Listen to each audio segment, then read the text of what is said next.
Bonjour et bienvenue dans cette nouvelle vidéo sur louer en courte durée. Je suis vraiment ravi de vous accueillir et aujourd'hui je suis en présence de Rémi. Salut Rémi. Sébastien. Alors Rémi, c'est une personne que j'ai rencontrée il y a 2-3 jours au cours d'un mastermind immobilier, et la particularité de Rémi en fait c'est qu'il fait toutes ses visites d'appartements en aveugle et c'est ce qu'il va nous expliquer aujourd'hui dans cette vidéo.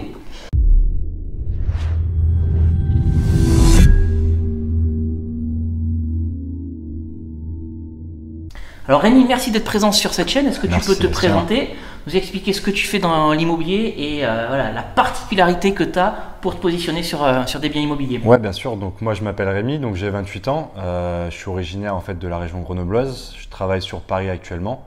Donc j'ai commencé l'immobilier l'année dernière et en fait clairement sur Paris quand j'ai regardé les rentas c'était impossible. Donc je me suis dit où est-ce que je peux investir. Quand je suis rentré sur Grenoble, en fait, j'ai un ami à moi qui est agent IMO et qui m'a dit bah écoute, investis sur Grenoble, il y a des bonnes rentas, ça peut être intéressant. Le problème, c'est qu'en fait, je peux pas faire les allers-retours à chaque fois. Donc je me suis dit finalement, en fait, comment je peux en arriver à faire des visites sans être sur place. Et donc on a développé en fait une technique avec lui. Donc il s'appelle Jean-Vianney Calas, il a une agence IMO sur Grenoble, donc je vous invite à aller le voir. Et en fait, ce qu'on fait, c'est que je fais des visites à l'aveugle, c'est-à-dire que lui va voir la visite, l'appartement, il fait une vidéo, il monte tous les plans techniques de l'appartement, les ouvertures, les pièces, la hauteur sous plafond, les compteurs, l'état de l'appartement. Il me l'envoie et après, en fait, moi derrière, je discute avec lui et je décide en fait si je me positionne ou pas en fait sur l'appartement, quoi. D'accord. Donc il y a deux choses importantes dans ce que tu viens de dire. Un, on peut investir à distance. Hein, ouais, tu habites tout à fait, bien sûr. Et toi, là, tu nous parlais de la ville de Grenoble, donc ça c'est le premier truc. Et ensuite, tu te déplaces même pas pour les visites. En fait, tu laisses l'agent immobilier aller voir, filmer voilà. le bien. Et grosso modo, quoi, pour nous donner un ordre d'idée, tu te positionnes sur des appartements qui font quelle taille? Alors, j'ai de tout, moi. Petite précision, c'est qu'en fait, j'ai testé toutes les stratégies. Je suis pas focus en fait sur de la courte durée, sur du meublé, etc. Donc, j'ai un appart en nu, un appart en meublé, donc les deux, c'est des T2. J'ai deux colocations en fait, une qui est en travaux bientôt et j'ai un appartement qui est en saisonnier. Donc en fait vraiment je choisis une opportunité qui est intéressante. Tu te rappelles quand est-ce que tu as démarré l'immobilier? J'ai démarré il y a 1 an en fait. Okay, voilà, combien à de peu biens? près. Là je vais signer, on va avoir 6 biens. Je dis on parce que j'ai une SCI aussi avec mon associé. On signe un nouveau bien dans 2 semaines et j'en ai signé un il y a 2 semaines en fait. Ok, donc tu chômes pas? Non, je chôme pas, ouais, voilà. Pas assez vite encore, mais… Ok. Et donc, grosso modo, j'en reviens à ma question, ces visites, en fait, la vidéo, quoi, elle dure combien de temps? La vidéo, ça dépend de l'appartement, mais ça va durer entre 1 minute 30 et 2 minutes, ouais. À peu près, ouais. Ok, voilà. Donc 1 minute 30, 2 minutes pour se positionner sur un bien immobilier. Donc toi, ça te permet de te dire, ok, j'y vais pas. Comment ça se passe pour l'estimation des travaux? Alors en fait, ce que je fais, c'est que au début, c'était mon ami qui faisait les visites. Donc lui, il a un passé immobilier, donc il est capable de me dire voilà, il y en aura pour tant. Après, avec l'expérience, je commence à savoir par rapport à ce que je veux faire, le prix du mètre carré. Et en fait, là, une nouvelle technique que j'ai développée, c'est je développe un réseau en fait d'artisans sur Grenoble. Et maintenant, en fait, je les envoie directement en fait faire la visite de l'appartement.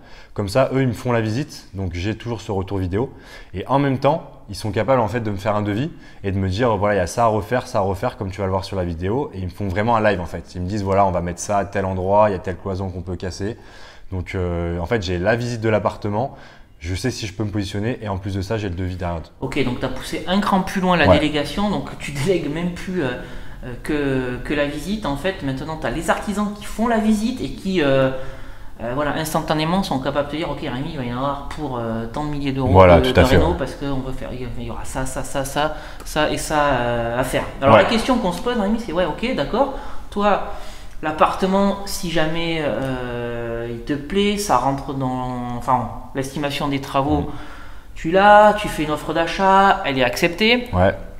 Merde, Rémi, il n'a toujours pas vu l'appartement. C'est risqué, c'est pas risqué. C'est quoi ta technique derrière pour te retirer du projet? Ouais, alors déjà un petit point que j'ai pas précisé en fait, c'est le ressenti en fait quand j'appelle l'agent IMO. C'est-à-dire que quand je lui dis en fait je vais pas visiter l'appartement, j'ai déjà eu des refus en fait, des personnes qui voulaient pas me le vendre l'appartement. Donc moi quand j'appelle, je dis directement que je suis investisseur en fait. Je dis pas que je mens pas en fait en disant que je vais faire une RP ou derrière. J'appelle, je dis je suis investisseur. Par contre la particularité c'est que je suis sur Paris.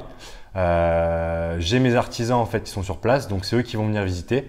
Ils me font la visite, la vidéo, ils me font le devis des travaux et moi je me positionne dans les 48 heures si je suis intéressé. Donc déjà en fait ça rassure un peu l'agent IMO. En fait, le fait que tu dises que je suis investisseur, ça rassure déjà ouais. Ça renforce la crédibilité. Voilà, c'est ça. Et puis en fait j'essaie de parler avec un vocabulaire assez sérieux pour lui faire comprendre que voilà, c'est pas le premier investissement que je fais. Je lui explique un peu le projet que je veux faire, les appartements que j'ai déjà dans les rues dans lesquelles j'ai investi. Et le deuxième point en fait c'est que j'investis toujours en nom propre. Donc même quand c'est sur la SCI, on signe toujours le compromis à mon nom en fait. Pourquoi? Parce qu'en fait, je peux utiliser le délai de rétractation qui est 10 jours après la signature du compromis. Et j'utilise en fait ce délai-là pour me dire si vraiment je vois qu'il y a un couac dans l'appartement, dans les PV d'AG, quand je fais une contre-visite ou que les artisans ils me rappellent derrière et que je vois que c'est trop compliqué par rapport à ce que je voulais faire, bah, j'appelle et je dis en fait je suis désolé, le projet ne correspond pas à mes attentes et je ressors du projet. Okay. Donc tu te sers de ce délai de rétractation du jour pour éventuellement aller visiter l'appart et te dire ok j'y vais voilà. Ou j'y vais pas. Et est-ce que ça t'est déjà arrivé, alors deux choses, soit de sortir du projet dans les 10 jours de rétractation, soit d'aller jusqu'au bout du projet sans avoir été physiquement dans le bien? Ouais, alors de tête là, tac tac tac, j'ai dû sur mes 5 appartements, dont le 6e en cours, pardon, il y en a un seul que j'ai vraiment visité en fait avant de signer. Les autres, t'es pas rentré dedans? Non, je suis pas rentré en fait. Il y en a un que j'ai vu quand il était terminé. C'était un peu plus compliqué, mais voilà, je l'ai vu vraiment à la fin. Là, le dernier en fait que j'achète, je signe le compromis à 11h et je fais les visites avec les artisans à 14h. Donc ça va me permettre de faire la même stratégie que je vous ai expliqué. Et il y a 2 appartements sur lesquels je suis sorti. Un parce qu'en fait ça m'intéressait pas du tout. J'ai refait les calculs et il y avait une partie technique en fait que je pouvais pas faire avec mes artisans. Je voulais le diviser, en fait ils m'ont dit au début oui et ils ont creusé en fait sur la partie technique et ils m'ont dit non en fait finalement c'est impossible. Donc voilà. Et le deuxième point c'est en fait il y a eu une sorte de vice caché, même si c'est pas le terme par l'agent que j'ai vu en fait dans les PV après. Qui m'avait pas du tout dit lors de la visite et lors de l'entretien que j'ai eu avec le téléphone. Donc là, je suis sorti parce qu'en fait, le bien trop compliqué. J'avais une façade à rénover qui allait tomber dans les quelques mois à venir. Donc voilà, il y avait un coût trop important pour la renta, quoi. Ok. Mais donc quand même, c'est une excellente stratégie pour investir à distance. Alors la contrepartie, c'est qu'il faut avoir un réseau sur place. Toi, tu es là, mais bon, voilà, au bout du deuxième investissement dans la même ville, on a déjà un petit réseau entre guillemets. Et toi, ça te permet de gagner du temps. Sur la visite et sur le positionnement, quoi. Donc c'est vraiment excellent. Donc voilà, n'hésitez pas à copier le schéma de Rémi qui fonctionne très très bien. Et je voulais qu'on termine cette rapide interview par une anecdote que tu as eue avec un banquier lorsque tu étais venu défendre un projet en banque. Est-ce que tu peux nous expliquer ce qui s'est passé, parce que je trouve ça vraiment ouais, bien sûr. Donc je l'ai expliqué à Sébastien pendant le repas. En fait, ce qui s'est passé, c'est que pour ma dernière colocation, en fait, je pensais vraiment qu'elle allait passer très simplement puisque les chiffres étaient là, tout était calé, le dossier était béton. Donc en fait, je suis allé voir ma banque directement. Je citerai pas le nom, mais je suis dans cette banque depuis 28 ans, ma famille dans cette banque. Enfin voilà, j'ai toute mon épargne là-bas. Ils me connaissent depuis longtemps, ils m'ont suivi sur aucun projet pour l'instant, mais je me dis je vais la retenter. Je suis allé les voir en fait et ils m'ont refusé le projet. Et donc j'ai dû appeler le banquier pour toute autre chose sur ma carte bleue qui a été refusée encore une fois, mais vraiment un truc bateau. Et je lui ai dit bah écoutez, j'ai envie de partir en fait. Et il m'a dit bah pourquoi? Je lui ai dit bah déjà pour la carte bleue ça prend une semaine pour régler ce problème. Et le deuxième point c'est que vous m'avez pas suivi sur le projet immobilier qui était très simple.